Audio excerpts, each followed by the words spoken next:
Hi, this is Mel. I hope all of you are doing awesome. Today I'm going to do another ghost story. So this was summertime and Nia had her summer vacation, so she decided to go to her aunt's house because her aunt was always calling her to come over the summer vacation, and she lived in the city and aunt lived in very rural village, and she was kind of fascinated with the village and the beautiful greenery. And then auntie had a farm, so she had chickens and goat and cows, and she had lots of vegetable gardening, and Nia just loved that. So her dad hired a guy who was supposed to take her in the car, so he rented the car, and this car trip was going to take about 6 to 7 hours.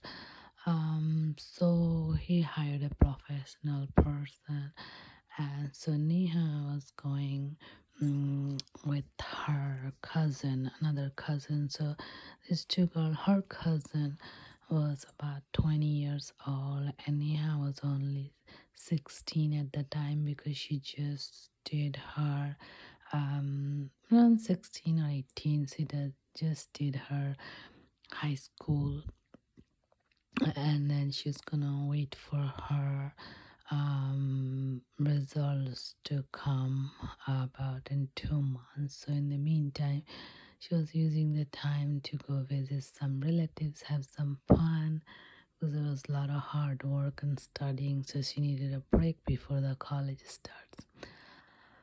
So she and her cousin was sitting in the back seat, and the guy was in the front seat. And this is like a little bit like older guy, and he was very experienced driver. It was like their family driver drove them everywhere whenever they needed. So the trip was around 6 7 hours. So as they were going, and then it was like almost traffic was too heavy, so it was almost already 5 hours past, and they still didn't reach anywhere close to her auntie's house. It was far away from auntie's house, but then at the middle of the road the car broke down, and it was like, by the time car broke down, it was like 7 8, and they were hoping they will reach the auntie's house by 10 o'clock, but it didn't happen. So the guy was very scared. The car broke down, and here he is with two young ladies in the back. So anyway, it was the middle of nowhere. So he got down and he started looking, and then he saw far away there was a little light was there, and so he realized there was something there. So they abandoned the car. They kind of pushed the car on the side so no big truck or anything would hit it at night, and then they push it by the side, and then they all started walking, and then as they walk they came to a little cottage kind of house.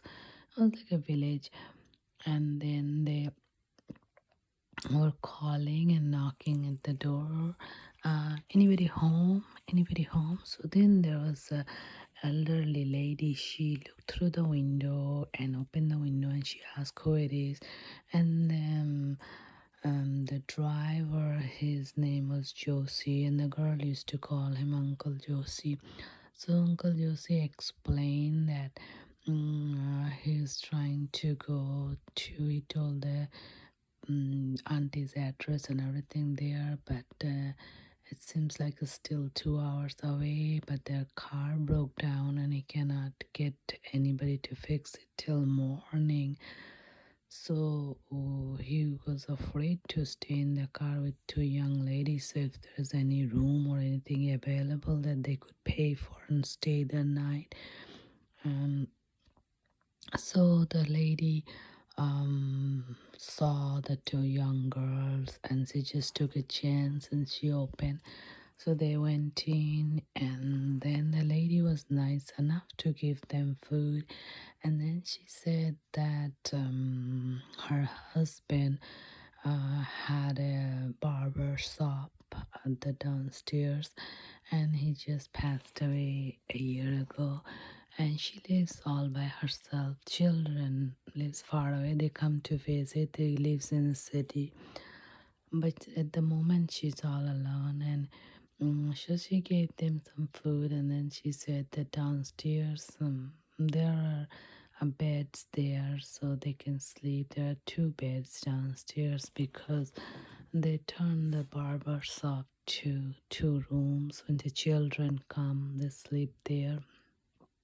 So they were like, okay, we will just sleep there. We just need to spend the night. So there were a bathroom downstairs. Upstairs, there were two rooms, but the lady was living upstairs, and they took the downstairs. And they, of course, paid her for the place, even though she refused. But they said, no, no, it's just we're renting and we'll pay for your food too. And she said, no, that's fine. A few breads and few pieces of cheese. I don't want to charge any money. You guys are hungry. So then they went to sleep. And at night, Neha wake up, and her cousin Chelsea also wake up because they were hearing a lot of sounds, and these sounds were as if there's a barber shop. There was talk of people, and then there was machines, like hair cutting machines, saving machines, all were going. And then they woke up and they started looking everywhere. They don't see anything, but they hear this.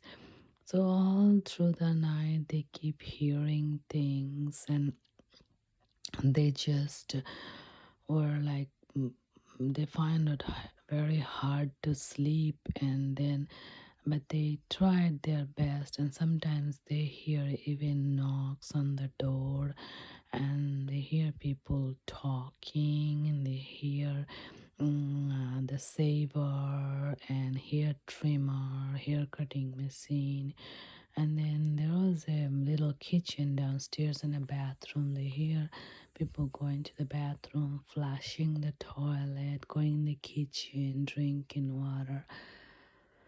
So they somehow spent the night. They was extremely tired. They're dozing off in and out, and by the time morning, mm, but their uncle was sleeping very deep because he was exhausted of all that driving, and he was a little bit elderly, so he was very tired. He probably didn't hear anything.